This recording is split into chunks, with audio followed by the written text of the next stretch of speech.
y a une estrade. J'étais doyen de la faculté de Nantes, et puis après mai 68, on avait enlevé toutes les estrades. Parce que c'était mettre le professeur au-dessus des étudiants. Et quand j'étais doyen, j'ai fait rétablir l'estrade. En expliquant à mes collègues, notamment les psychologues, mais l'estrade c'est formidable pour le public, parce qu'il peut envoyer des tomates. Quand il n'y a pas d'estrade, quand le prof est au milieu des étudiants ou des élèves, et qu'on ne le voit pas, c'est une situation à la Rousseau. Bon, je peux vous raconter Rousseau, parce que j'aurais des choses à dire sur l'Émile et puis sur son précepteur. Et je vais juste un petit mot d'explication.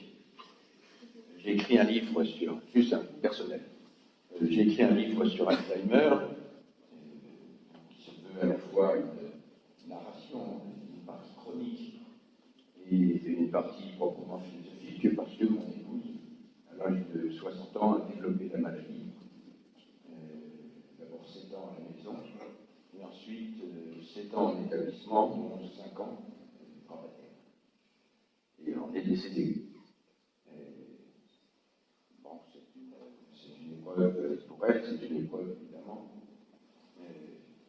pour moi-même et puis pour mes enfants. Et ma philosophie. Certains soirs, je rentrais cafardeux. Et je me disais, ben, je peux faire une chose. C'est au moins essayer d'écrire ce que j'ai vu. Ça, c'était la petite narration. Je vais essayer de raconter aussi précisément ce que j'ai vu. Et puis, je vais commencer à réfléchir philosophiquement, parce que c'est une maladie qui pose beaucoup de questions philosophiques. La question la plus essentielle étant quelle sorte de conscience, au stade avancé de la maladie, conserve le patient. Alors, vous savez, il passe par des phases de présence et d'absence, et qu'est-ce qu'il y a dans sa tête? Qu'est-ce qu'il y a dans sa tête? Est-ce qu'il y a encore une identité personnelle? La philosophie, ce n'est pas quelque chose qui est totalement désincarné. Cela peut être un outil pour, sinon, dire ce qu'il faut faire en pareille circonstance, mais par défaut, à tout le moins, essayer de penser. Dernière chose, mon épouse était devenue aphasique. Vous savez, il n'y a plus que des sons complètement déstructurés qui sortaient de sa bouche. Et puis, de temps en temps, une phrase complète.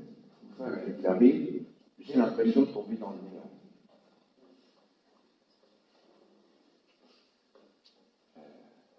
Alors j'ai essayé d'accrocher. Mais rien à faire. C'était le temps d'une phrase de ce genre, et puis rien avant, absence. Rien après, de nouveau absence. Ce moment de lucidité extraordinaire. Qu'est-ce que je peux dire? Qu'est-ce que je peux faire? Voilà. Alors, je ne suis pas resté dans cette tonalité.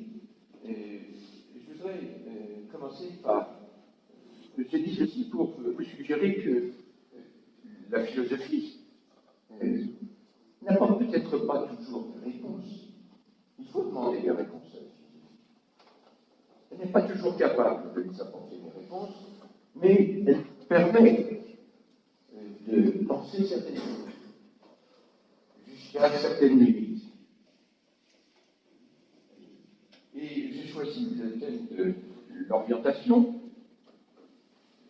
d'abord en référence avec mon expérience, c'est l'expérience qui a été celle de mon épouse, puisqu'aujourd'hui on ne dit plus des personnes Alzheimer qu'elles sont démentes, c'est un mot qui fait peur, on dit qu'elles sont désorientées. Elles sont désorientées. Je vais vous raconter une petite histoire, un épisode.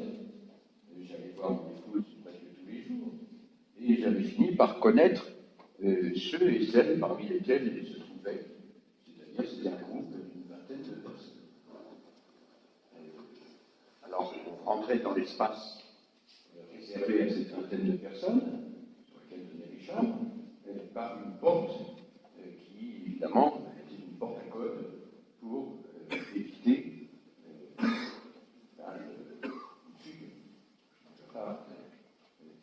une fugue possible de la part des personnes. Il est arrivé que ma femme a fumé, et quand il faut rattraper quelqu'un qui a fumé et puis le chercher dans une ville, c'est quelque chose de terrifiant. Donc, il y avait près de la porte toujours la même dame qui était assise. Et elle ne cessait de répéter « Je suis malade, je suis malade, je suis malade ».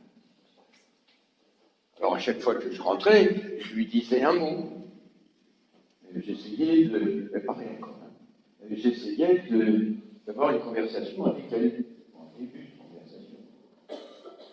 Et quand elle voyait qu'on s'intéressait à elle, elle nous regardait d'un petit air finou, comme ça. Elle faisait un grand sourire et elle poussait un gros soupir. Et puis, de nouveau, je suis malade, je suis malade, je suis malade. Et un jour, elle avait changé sa litanie. Ça n'était plus je suis malade, mais où suis-je? Où suis-je? Alors je lui dis, écoutez, vous êtes à Nantes, dans le parc de Diane, c'est le nom de l'établissement, Nantes, vous vous souvenez, vous avez habité Nantes, etc. Où suis-je? Où suis-je? Quelle réponse donner? Quelle réponse donner? Alors, il fallait quand même que je donne une réponse. Et j'ai fini par lui dire, misérablement, vous êtes là. Et cette réponse a paru la rasséréner. Elle était satisfaite de cette réponse, alors qu'elle n'aurait pas dû être satisfaite. Car le là, quand je lui dis vous êtes là, le là n'a de sens que par rapport à moi, qui suis ici. Je suis ici, près de la porte, la dame est assise, je vous dis vous êtes là, mais le là est relatif à mon ici. Et en bonne logique, qu'est-ce qu'elle aurait dû me répondre? Elle aurait dû dire non, non, moi je suis ici. Et c'est vous qui êtes là. Bonne logique. Parce que alors il y a ce rapport très singulier entre le ici et le là. L'explication psychologique est assez simple, c'est que comme ces personnes sont désorientées, elles ont impérativement besoin d'un référent. Et elles s'accrochent à ce référent. Et donc il avait bien compris que le là, quand je lui disais vous êtes là, était à comprendre par rapport au ici qui était le mien. Bon, actuellement, je suis ici, puis je suis ici. Je vous passe le micro. Qu'est-ce que vous me dites? Je suis ici. Je suis ici. Et c'est vous qui êtes là.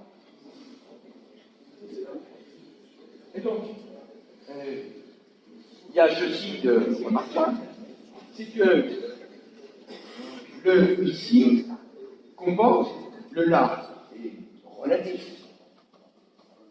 Il est relatif à d'autres là, parce que quand je dis vous êtes là dans cette salle, à gauche, à droite, moi je suis toujours ici. Et en plus, je suis sur l'estrade. Je suis toujours ici. Bon, et si vous êtes mécontent de moi, vous pouvez me chasser en disant vous êtes là, vous n'existez pas, c'est pas difficile de dire à un poste qu'il n'existe pas. Bien. Le ici a quelque chose d'absolu. Vous connaissez, j'espère, le sens du mot, le sens étymologique du mot absolu. c'est le contraire de relatif. Celui qui est un absolu, c'est ce qui n'a pas de lien, ce qui est délié de tout lien. Et donc, le ici, c'est un absolu. Alors, pourquoi est-ce que, quand je dis je suis ici, je pose un absolu, on y reviendra tout à l'heure, mais vous voyez l'objection immédiate, c'est que vous êtes combien dans cette salle? Bon, un certain nombre. Et il y a autant d'ici, dans cette salle, qu'il y a de personnes. Évidemment, ça fait des ordres. Ça fait des ordres. Alors, pour essayer de... Ça fait des ordres. Donc, il faut qu'il y ait un ordre entre les différents ici. Chacun peut dire ici, et moi je suis ici, et moi je suis prof. Et moi je suis prof, je suis sur l'estrade. Donc, non seulement je suis ici, mais je suis le centre de référence. Vous n'êtes que des là étudiants.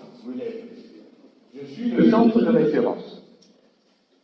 Alors je vous propose de faire un détour historique. Toute question sur l'orientation suppose que l'on se donne un centre. Et je vous confie à un petit effort d'imagination et en même temps de raisonnement. Revenons au monde pré-copernicien. Vous savez que c'est un monde géocentré, que la Terre est au centre, et que autour de la Terre tournent les différentes sphères, le Soleil, la Lune, la troisième sphère, c'est celle de Vénus, et puis, donc ça c'est le troisième ciel. Alors maintenant, si vous montez jusqu'au septième ciel, alors ça m'arrive, le septième ciel, le dernier, qu'est-ce que c'est? Il y en a qui parlent là-bas et qui me gênent. Qu'est-ce que c'est que le septième ciel? Eh bien, c'est la voûte céleste. Et la voûte céleste est une sphère sur laquelle sont accrochées les étoiles.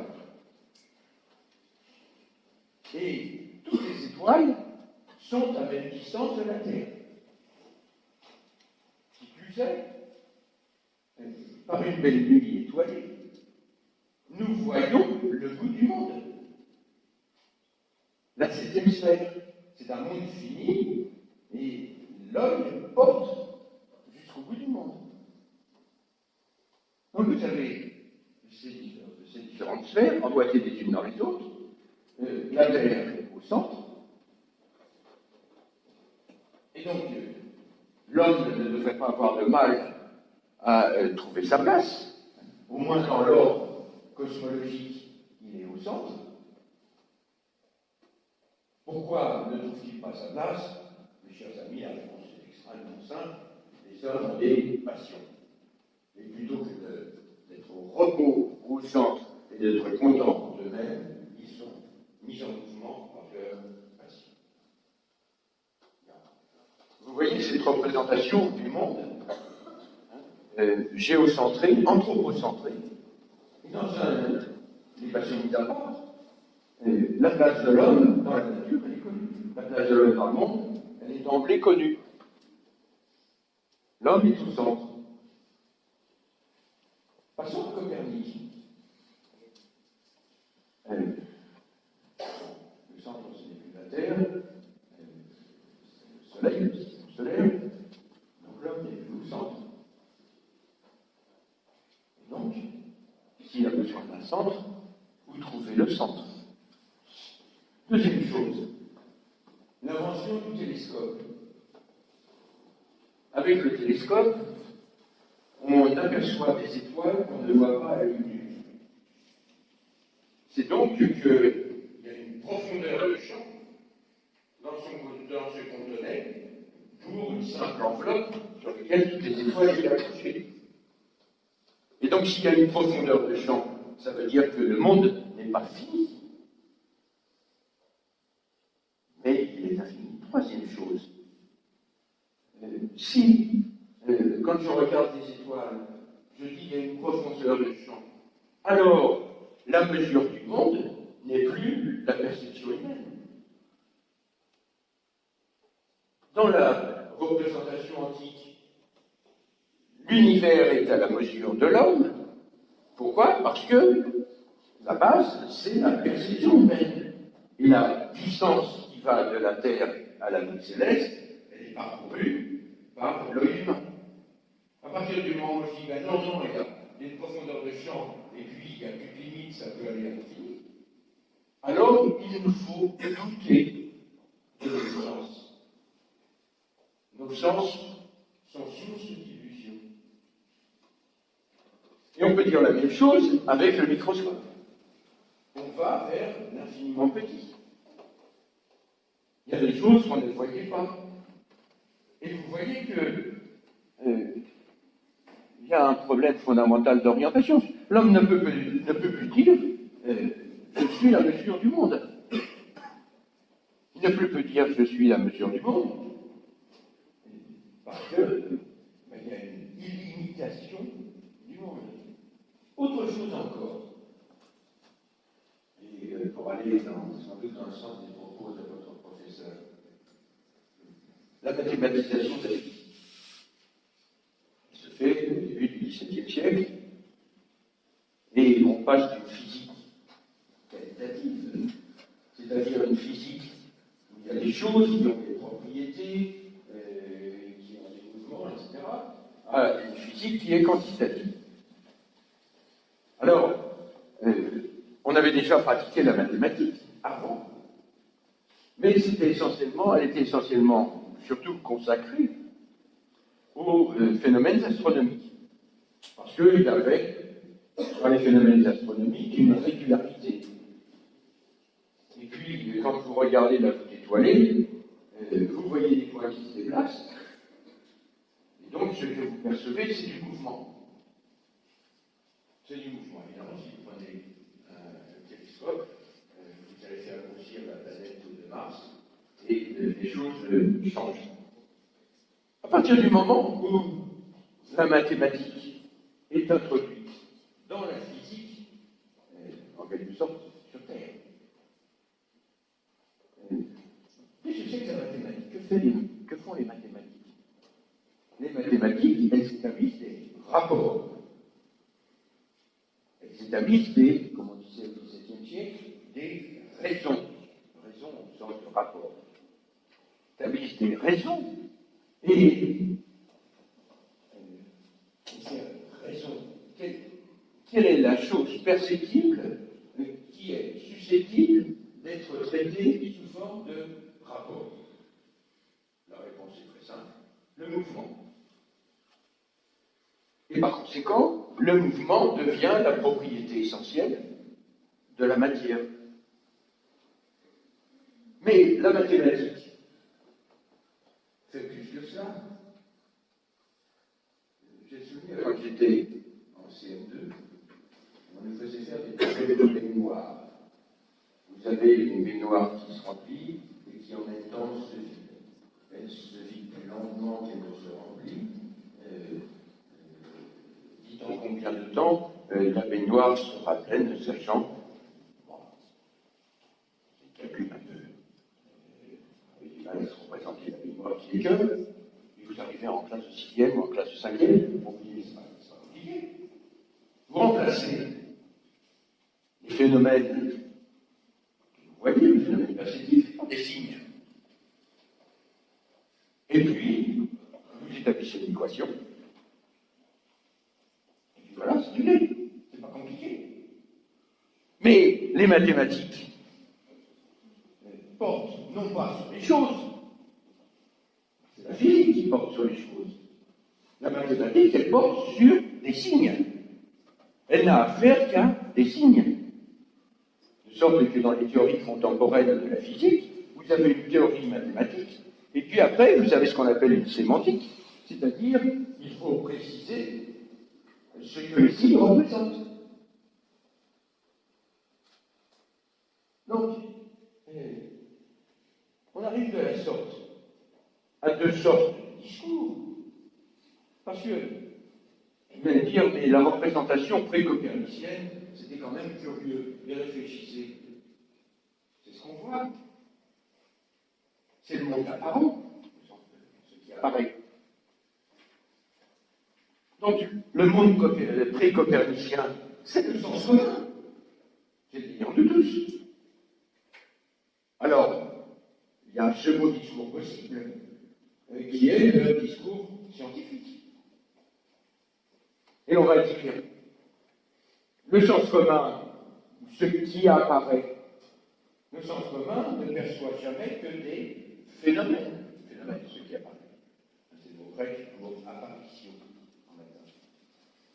Le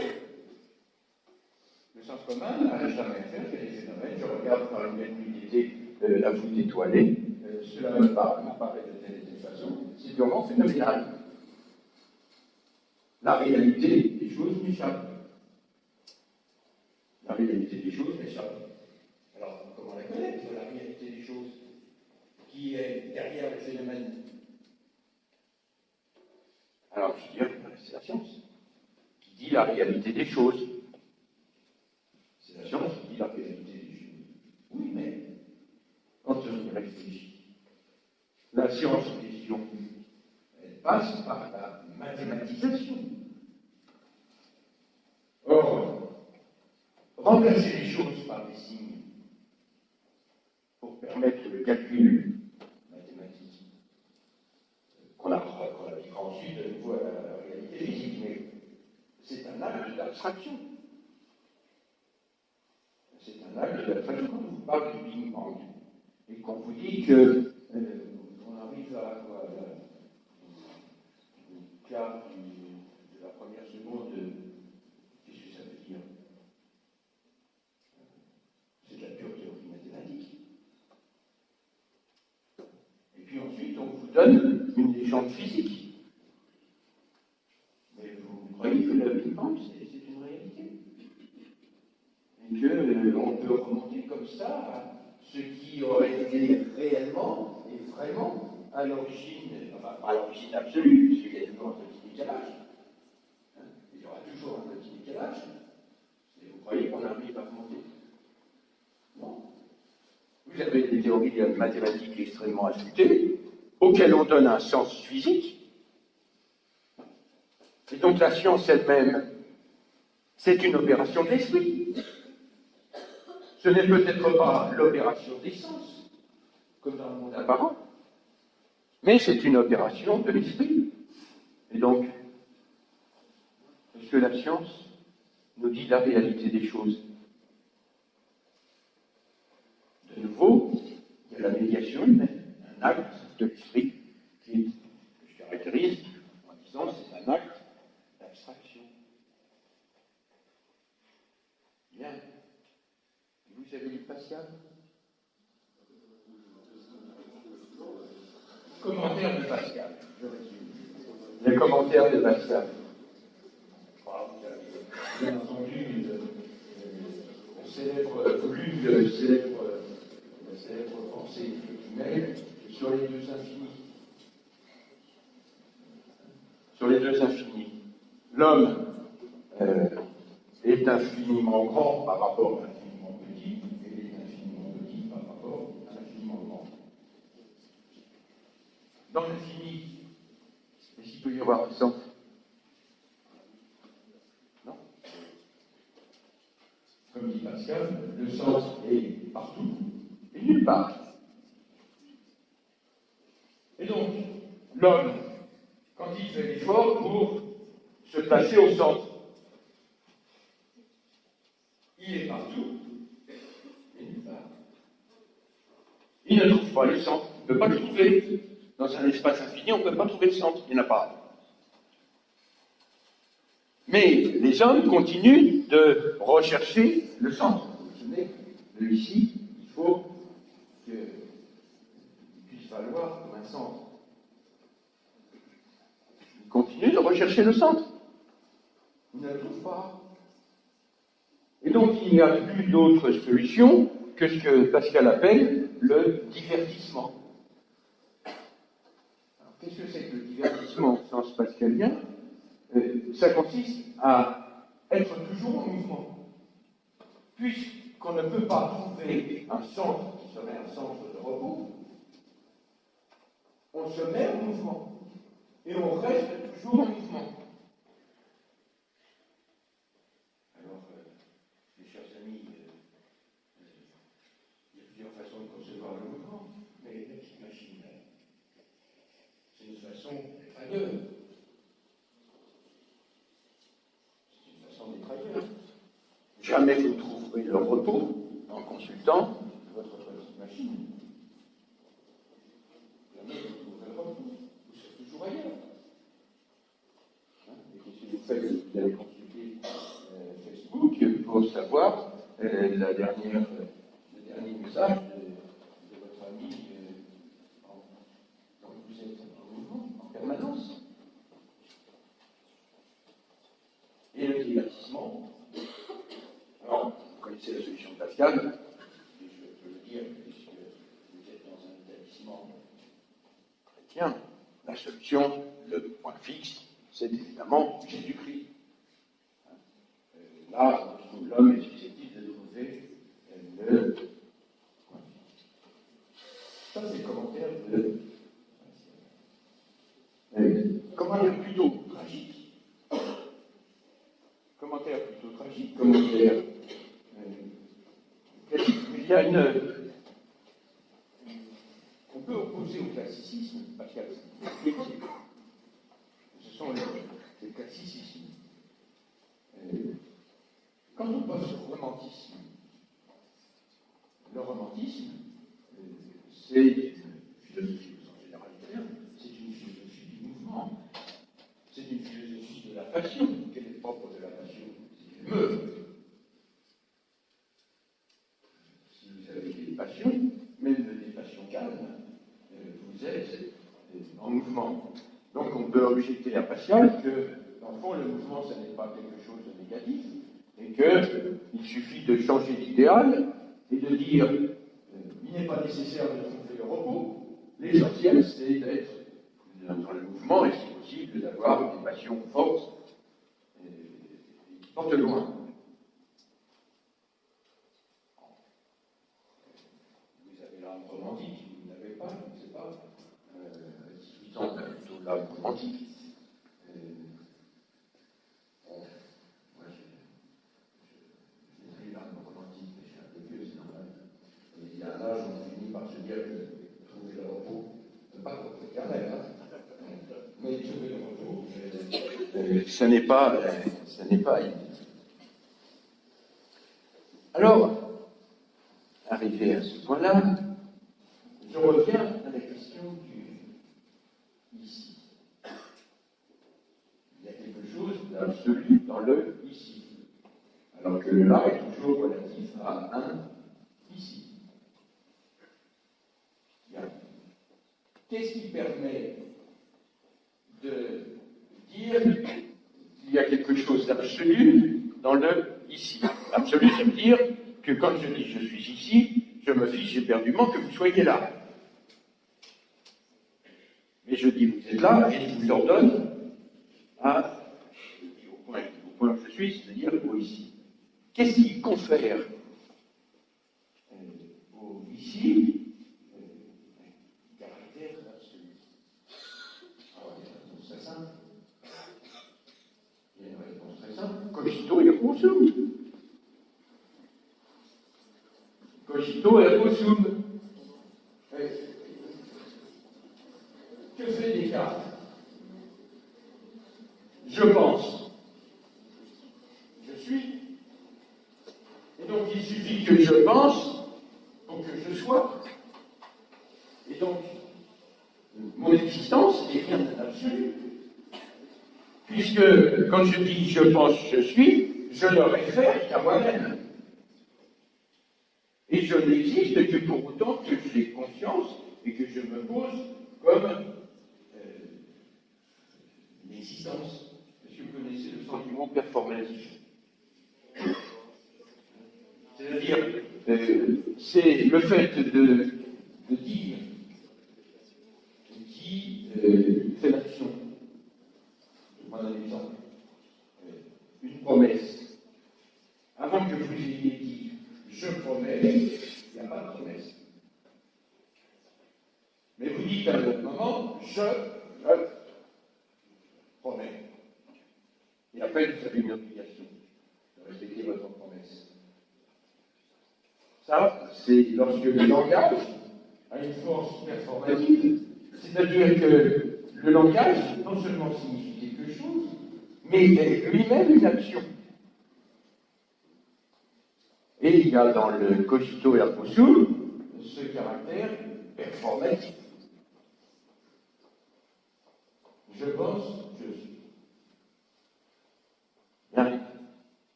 Alors, je peux dire, je suis ici, mais je suis ici en tant que je pense, et en tant que j'existe dans la conscience et la pensée. Objection. Qu'est-ce qui précède le cogito? C'est le doute.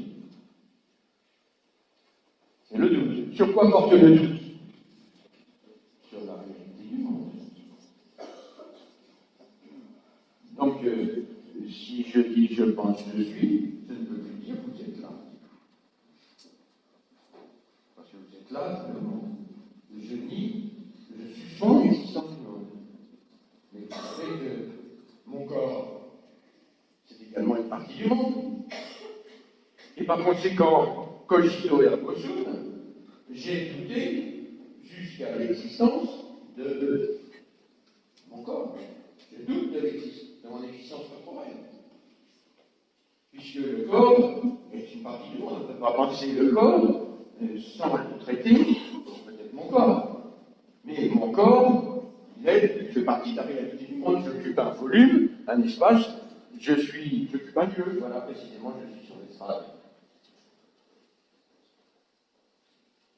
Donc je lui dis, mon cher René, il y a quand même un problème. Il y a quand même un problème. Vous nous parlez ensuite de l'union de l'âme et du corps. Mais vous avez commencé par douter de l'existence de votre propre corps. Donc, quand vous dites je pense, je suis, vous ne pouvez pas dire je suis ici. Parce que ici, ça n'a de sens qu'à l'intérieur du monde. Si je doute de tout, je ne peux pas dire je suis ici. Donc, non seulement vous n'êtes pas là, mais moi-même, je ne suis pas ici.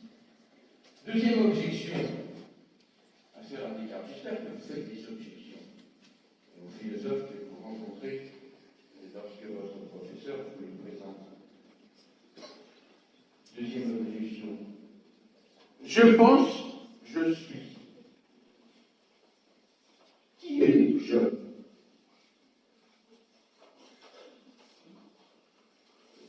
Celui qui pense, ou celui qui parle. Je. C'est moi qui parle. Je vous passe le micro. Vous allez dire je. Donc, je, c'est pas Michel Malherbe. C'est potentiellement chacun d'entre vous. Alors, il est vrai, chaque fois que quelqu'un dit je, il pose une existence singulière.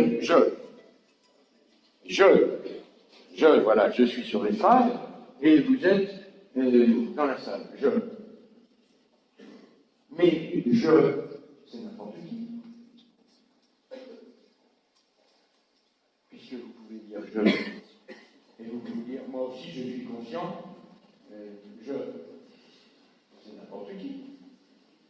Bon, c'est pas très agréable d'être n'importe qui.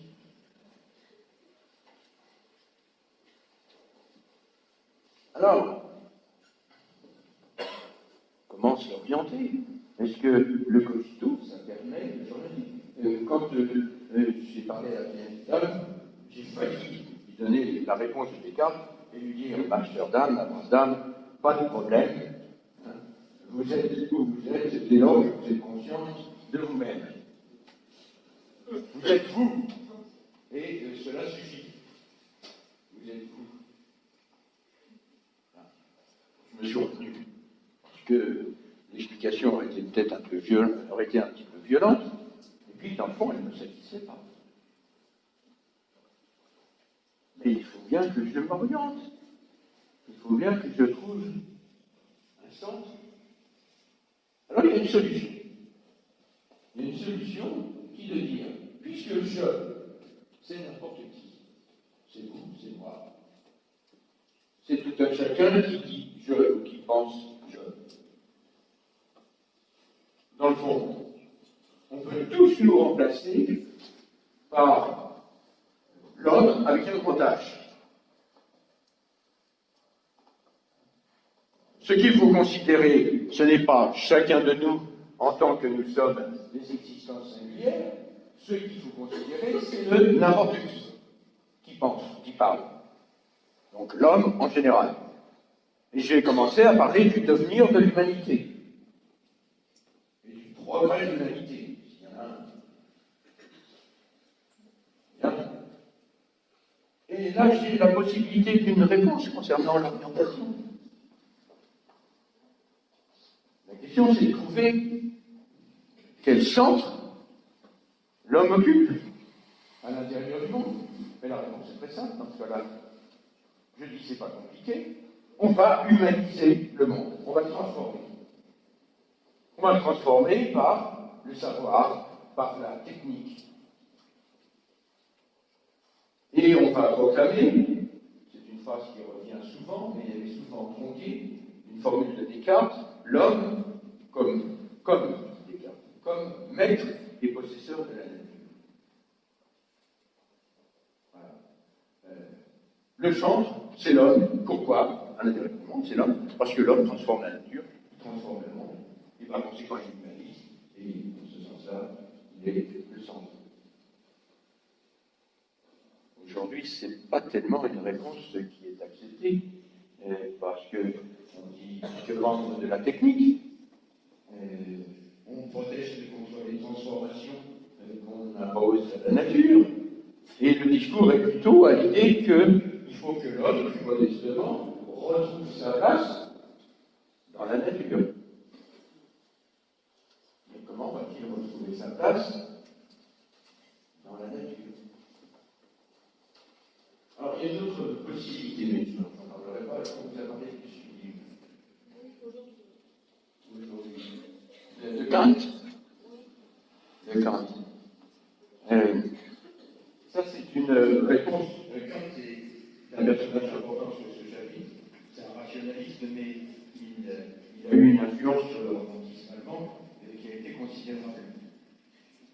Et le sublime, c'est vous êtes devant un paysage, je ne sais pas, de montagne. Bon, je ne vais pas parler de montagne, de mer. Et c'est une tempête extraordinaire. C'est une tempête extraordinaire. Elle est si violente que, dit Kant, elle échappe à notre faculté d'appréhension. Nos facultés sont débordées par la violence, la furie des éléments. Très bien. Donc on est tout petit. On est tout petit. Mais, ajoute Kant, on est très grand. On est très grand. Pourquoi? Eh bien, parce que l'homme est le seul être moral qui soit au monde, et par sa moralité, il est capable de se porter au-delà de la nature, si vaste et si puissante soit-elle. Déjà, chez Pascal, il y avait cette idée-là. L'homme est un ressourçant le plus faible de la nature, mais quand le monde écraserait, l'homme qui n'est rien saurait que le monde écrase, ce que le monde ne sait pas. C'est ça le sublime. Avez-vous déjà vu des tableaux de Friedrich? Vous savez, il y en a un célèbre où on voit un personnage en tenue et puis il contemple une mer de nuages. Alors, c'est le prototype du sublime, ça. Et c'est l'homme dominant la nature, non pas par la technique, mais en quelque sorte par l'esthétique. L'homme est supérieur à la nature. Il ne fait pas de la montagne, là. Vous n'avez pas l'impression qu'il va monter ou qu'il va descendre. Non, non, il est là, il domine la mer de Vache. Et on se demande comment il a réussi à monter jusqu'à cet endroit pour dominer la mer de Vache. Donc là, ce type de solution consiste à dire l'homme est au centre, donc il n'y a pas de problème d'orientation. L'homme est au centre, et il est au centre parce qu'il dit c'est moi le centre. C'est moi le centre. Et je suis le centre, aussi bien par la technique que transforme le monde, que par la moralité. Je puis mettre en œuvre un monde qui soit un monde moral. Il y a encore pas mal de choses à faire sur ce sujet. Bon. Alors, je reviens à la vieille dame. Je reviens à la vieille dame. Je n'ai pas complètement oublié la vieille dame. Vous allez faire des rapports de ces considérations avec cette vieille dame qui me dit, qui me demande où suis-je dans le monde. Imaginez, on reprend l'image du voyageur perdu dans la forêt. Vous êtes perdu dans la forêt. Vous êtes dans une clairière. La question que vous vous posez, c'est où se trouve cette clairière dans la forêt? De façon ensuite à pouvoir reprendre votre map et à sortir de la forêt. Qu'est-ce que vous faites? Vous êtes ici, dans la clairière. Et ça, vous avez bien la conscience d'être où vous êtes, dans la clairière. Et la question, le problème de l'orientation, c'est seulement de savoir où la clairière se trouve dans la forêt. Et vous allez développer, si vous n'avez pas de GPS, vous allez regarder le ciel, les troncs des arbres, que sais-je, pour vous orienter. Bien. Une fois, mon épouse a fugué. Je le disais tout à l'heure. C'était dans une petite ville qu'elle connaissait très bien. J'ai retrouvé 2 heures plus tard en train de parcourir le parking d'un supermarché. Elle n'avait pas, il ne semblait pas du tout atterrir. Paisiblement. C'était moi qui l'ai engueulé. C'était moi qui étais atterré. Non. Et je me suis dit, mais elle connaît le lieu. Le lieu lui est familier. Qu'est-ce qui lui manque? Elle n'est plus capable de dire je suis ici. Elle n'est plus capable de s'orienter parce que ne pouvant plus dire je suis ici, évidemment, elle est incapable de se poser la question où est-ce ici à l'intérieur de l'attitude en question qu'elle connaissait. Donc, la désorientation, dans ce cas, c'est beaucoup plus sévère que la désorientation quand on est perdu dans la forêt, parce qu'on a toujours le sens, nous avons tous le sens d'être ici. Vous allez me dire, ça va de soi. Si je vous interroge, je suis où êtes-vous? Je suis ici. Je suis ici, je suis devant vous, je suis dans cette salle. Je suis ici. Je suis convaincu que ces personnes désorientées ne sont plus capables de dire je suis ici. Et ce qui est vrai pour l'espace est aussi vrai pour le temps. Permettez-moi encore de parler une fois de mon épouse. Elle avait eu des responsabilités relativement importantes et elle remplissait régulièrement, elle enseignait régulièrement un agenda. Vous savez, les grands agendas avec une page par jour, avec en haut page, la date du jour, écrit en gros. Et je me suis dit, tiens, je vais regarder ces agendas pour voir s'il y a, au fil du temps, une évolution. Et il y avait effectivement, au fil du temps, une évolution. Alors, au début, elle remplit, elle noircit. Elle écrit toujours quelque chose. Donc les pages sont couvertes de choses. Éventuellement, elle répète, elle se répète. Alors évidemment, quand la page devient toute noire parce qu'il y a trop de choses dessus, on ne voit plus rien. Alors, ce qu'elle faisait, elle a commencé à entourer en rouge ce qui lui paraissait plus important. Mais elle a fini par entourer tout d'un seul rouge. Donc elle ne pouvait plus savoir ce qui était prioritaire. Qu'est-ce qu'elle a fait? Ce qu'elle a entouré en rouge, elle a commencé à le surligner en rouge. Et puis, elle a fini par tout surligner en rouge. Et puis, ce qu'elle a commencé à entourer en rouge, c'est la date du jour. Et puis, et après, plus rien, elle a cessé d'écrire, et puis, elle écrivait sous la date qui avait été entourée en rouge, c'est aujourd'hui. C'est aujourd'hui. Comme si elle avait du mal à se poser dans le présent. Et elle utilisait son agenda pour réussir à s'accrocher à la temporalité. C'est terrible. C'est terrible parce qu'on dit Alzheimer, c'est la perte de la mémoire, on ne se souvient plus du passé. À partir du moment où on ne se souvient plus du passé, évidemment, on ne peut plus anticiper le futur. Mais là, ça va plus loin. On perd le sens du présent.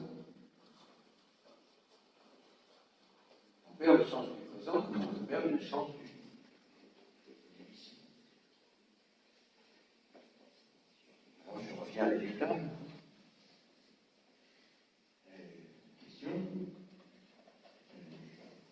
Qu'est-ce qui ne va pas? Qu'est-ce qui ne va pas? J'ai deux possibilités d'une alternative. Ou bien, elle perd la conscience d'elle-même. Elle perd la possibilité de dire « je pense, je suis ». C'est-à-dire de se poser comme un absolu. Elle ne peut plus se poser en elle-même. Vous n'avez aucun doute sur vous-même, même sans faire de Descartes. Vous êtes tranquille avec vous-même. Quand vous vous réveillerez demain, vous n'aurez aucun doute sur le fait que c'est toujours vous. Bien. Cette âme n'a plus, première possibilité, n'a plus conscience d'elle-même. Elle ne veut plus donner un caractère absolu au ici qu'elle occupe. Deuxième possibilité. Et je penserai plus pour la seconde possibilité. Ici. Mais qu'est-ce qui est ici dans le monde? C'est pas ma pensée, c'est mon corps. C'est mon corps. Donc, deuxième possibilité, ce n'est pas la conscience de soi qu'elle perd, c'est la conscience du monde. Elle n'a plus le sens du monde. Mais si elle n'a plus le sens du monde, elle n'a plus le sens de son corps. Il y avait un monsieur tout à fait extraordinaire, que j'aimais bien, et qui tenait il a parlé très longtemps, et qui tenait des propos assez souvent délirants, mais toujours plein de sens. Et il disait la chose suivante. Ah, ça va pas, ça va pas. Ça va pas. Qu'est-ce qui va pas? Qu'est-ce qui ne va pas? C'est pas mon bras, c'est pas ma jambe, il y a quelque chose qui va pas.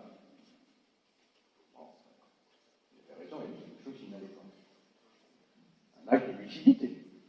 Mais ça devenait une vitesse, c'est-à-dire qu'il cessait de se répéter. Ça ne va pas, quelque chose. Et puis un jour, il a dit la chose suivante: mon Dieu, mais que j'ai mal.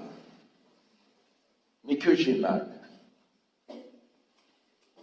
Mon Dieu, dites-moi où j'ai mal. Alors, je prends le mot littéralement. Lorsque nous avons mal, même les souffrances morales, elles ont une implantation dans le corps. Il n'y a pas de mystique pour raconter ça. Même les plus grandes souffrances morales, les plus élevées, les plus mystiques, ont une implantation dans le corps. Si je prends à la lettre ce qu'il disait, ça voulait dire qu'il ne se sentait plus dans son corps. Et donc, qu'il y avait en lui une sorte de scission fondamentale entre sa conscience et son corps. Si vous n'êtes pas en paix avec votre corps, si vous ne faites pas du sport, si vous ne vous sentez pas à l'aise avec vous-même dans votre corps, ça va être difficile. Ça va être difficile. Vous allez être désorienté. La première chose pour s'orienter, c'est d'être bien dans son corps, d'être bien dans ses pompes, comme on dit. C'est ça, mais... Alors, je ne sais pas ce qu'il faut souhaiter, ou ce qu'il faut, quelle hypothèse il faut retenir. Et ça, c'est la limite de mon discours philosophique. C'est que je ne peux pas décider, parce que évidemment, je ne suis pas dans la tête de la vieille dame. Mais je veux dire, ou bien elle a perdu la conscience d'elle-même, ou bien elle a perdu la conscience de son corps, et donc la conscience du monde. Or, pour vivre, pour s'orienter, il faut avoir conscience de soi-même et conscience du monde. Merci de m'avoir écouté.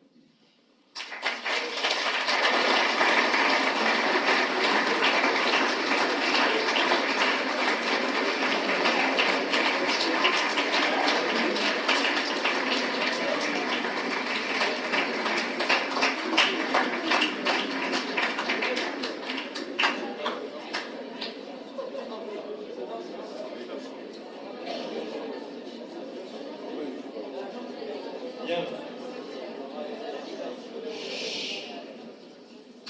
Est-ce qu'il y a des questions que vous voudriez poser?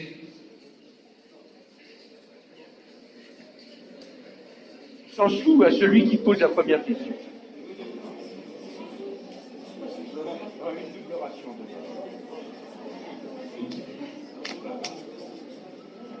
Des questions ou pas? Moi, je vais poser une question. C'est bien intéressé. Vous avez choisi de parler de l'orientation par rapport à un point fixe. Et comme une sorte de point de départ, est-ce qu'on pourrait aussi ne pas penser à la question par rapport à un point d'arrivée? Oui.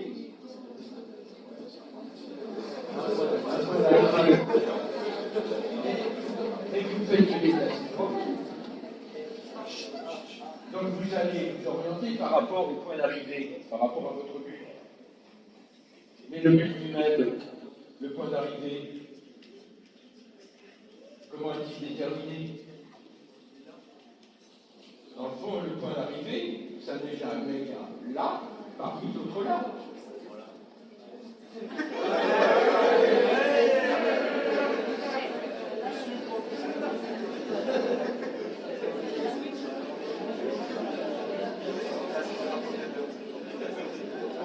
J'avais pensé à la question avant que je sois la difficulté, c'est que l'orientation doit se faire à partir du moment où vous êtes dans un système relatif. Vous n'avez pas de point fixe possible. Alors, vous pouvez dire, je bouge ici et je vise tel but. Bon, vous arrivez à ce but, mais vous êtes arrivé où? Alors, là, je viens ici, d'accord. Mais encore.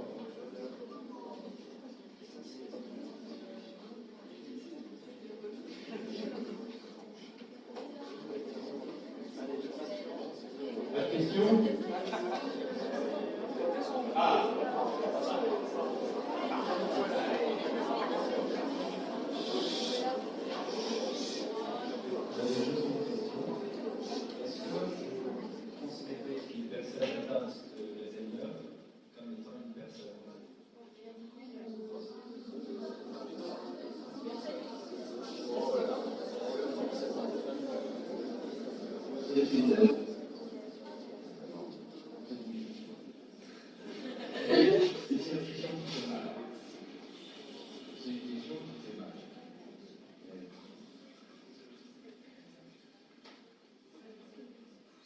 Je vous raconte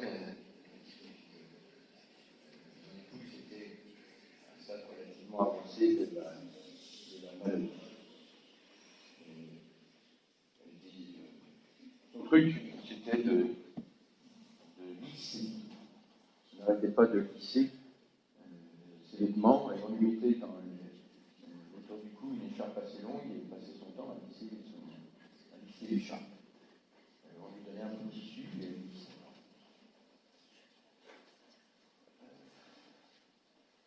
C'est pas terrible, hein. Alors, parfois, vous savez, on essaie de capter le regard. Alors, vous vous mettez trop près, et c'est comme si vous effrayiez la personne, ou vous vous mettez trop loin, et vous n'attrapez pas le regard. C'est comme si vous étiez amoureux, mesdemoiselles ou messieurs, de quelqu'un de votre sexe, et vous essayez d'attirer son regard. Si vous vous mettez trop près, ça ne marche pas. Si vous vous mettez trop loin, il ou elle ne vous voit pas. On essaye de... Alors, quand ça marche, quand on réussit à capter le regard et à obtenir un sourire, on se dit, alors si vous me demandez est-ce que vous reconnaissez, je ne pense pas. Mais enfin, c'était déjà ça. Et un jour, elle disait, et puis après, elle avait des cheveux sur sa manche. Et elle a pris des cheveux et a commencé à les mâcher. Alors je sais bien qu'on mâche ses ongles, certains mâchent leurs ongles, mais enfin, mâcher ses cheveux.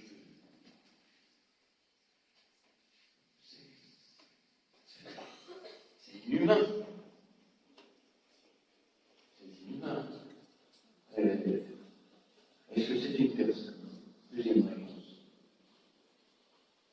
On ne peut pas rester là. On ne peut pas se dire, quand vous avez vécu 50 ans avec une personne, vous ne pouvez pas vous dire, pas ça. Et j'ai reçu une leçon de la part de la responsable du groupe, de l'unité dans laquelle se trouvait mon épouse, avec le savon. Nous savions qu'elle allait mourir. On avait même interrompu de l'hydrater et de la nourrir, parce que, vous savez, la mort naturelle par Alzheimer, donc étant on n'a pas d'autre chose, ils meurent par étouffement, ils font des faux en permanence. Et donc, progressivement, les poumons se remplissent de liquide. Et on peut faire des fausses routes avec sa propre salive. C'est extrêmement angoissant et douloureux. Et par conséquent, il y a un moment où on se pose la question où on nourrit artificiellement, et on hydrate artificiellement, où on laisse mourir le patient en cessant de lui donner à boire et de lui donner à manger. Ce que produit une prolongation d'un changement thérapeutique, la réponse est évidente, il faut prendre notre courage de dire, quand on est mari, de dire, on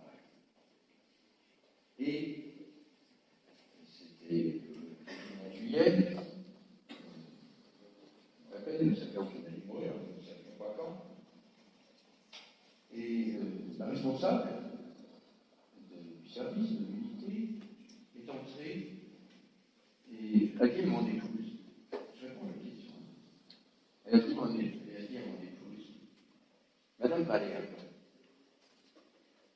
j'étais très heureuse de vous connaître. J'ai toujours apprécié votre sourire. Mon épouse n'a jamais été belliqueuse.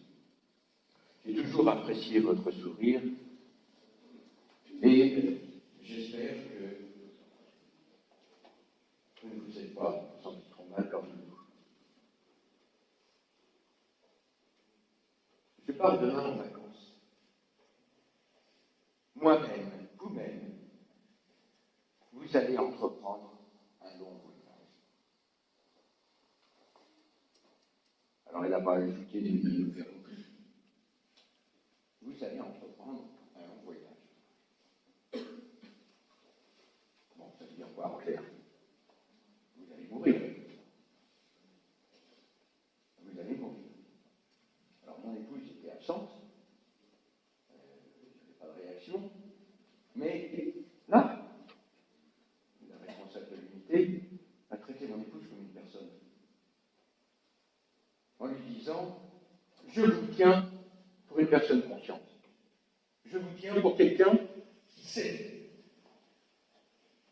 qu'il va mourir. Et je vous parle comme tel. Et vous comprenez ce que je veux dire. Et je vous demande de comprendre ce que je veux dire.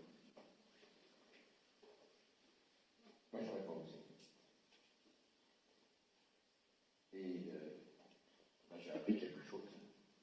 Dans le fond, est-elle encore une personne? Réponse.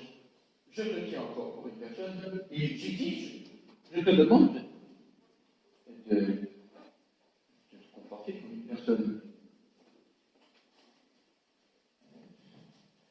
À la fin, comme quand on la nourrit encore, la bouche ne s'ouvre plus, parce qu'il y a un réflexe qui fait que la bouche reste fermée. Et donc il faut quand même la nourrir. Et alors essayer de nourrir, vous approchez la cuillère. Approchez la cuillère de la bouche. Il faut flatter le petit sillon. Et cela peut déclencher l'ouverture de la bouche. Et vous allez, dans ce cas-là, introduire la cuillère dans la bouche. Vous passez deux cuillères, et après il faut recommencer. Non, et je disais mentalement à mon épouse, mais écoute, enfin quoi,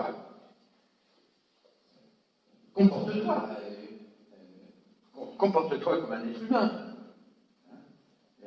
Ouvre la bouche. Dans le fond, cette cuillère, c'est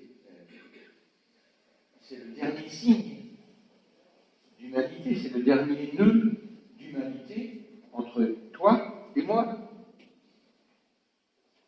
L'humanité, ce n'est pas une propriété. Ce n'est pas une propriété qu'on n'aurait pas. L'humanité, c'est une relation.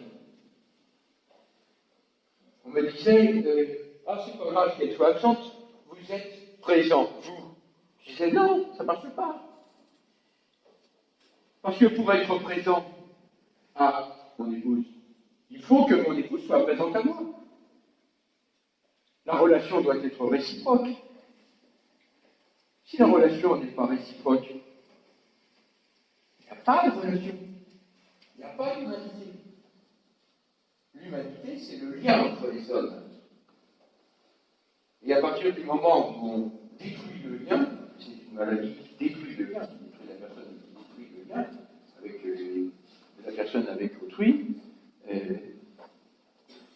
en un sens, c'est la fin de l'humanité. Dans ce cas, de la fin de vie. Donc, il faut encourager. Vous avez répondu à votre question. La réponse, c'est je te tiens compte. Moi, c'est ce que j'ai appris. Et dans le fond, la question spéculative, il faut l'écarter. La réponse, ça peut être une réponse pratique. Soi-même avoir un comportement qui fait qu'on tient l'autre encore pour une personne. Ouvre la bouche à la fin. Merde, ouvre la bouche.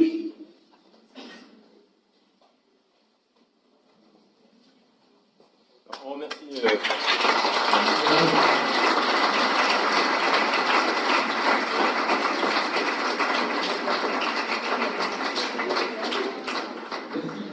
Alors, on va passer juste avant la dégustation, vous expliquer un petit peu certaines choses.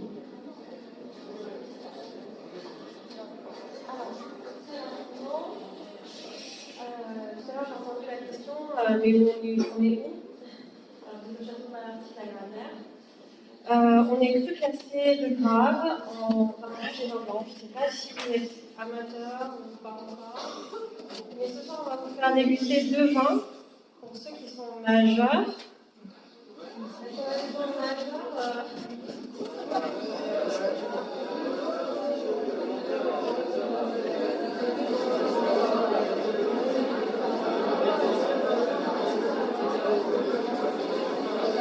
Bon, tant mieux parce qu'on a plus de vin que de jus d'orange, donc ça m'arrange. Donc, 2 vins ce soir, le Malartic La Gravière Rouge 2013 et le Gazin Rocancourt Blanc 2015. Gazin Rocancourt étant notre deuxième propriété sur l'Orient. Voilà, donc je vous invite à passer dans la salle à côté et vous venir d'un verre et on va vous servir.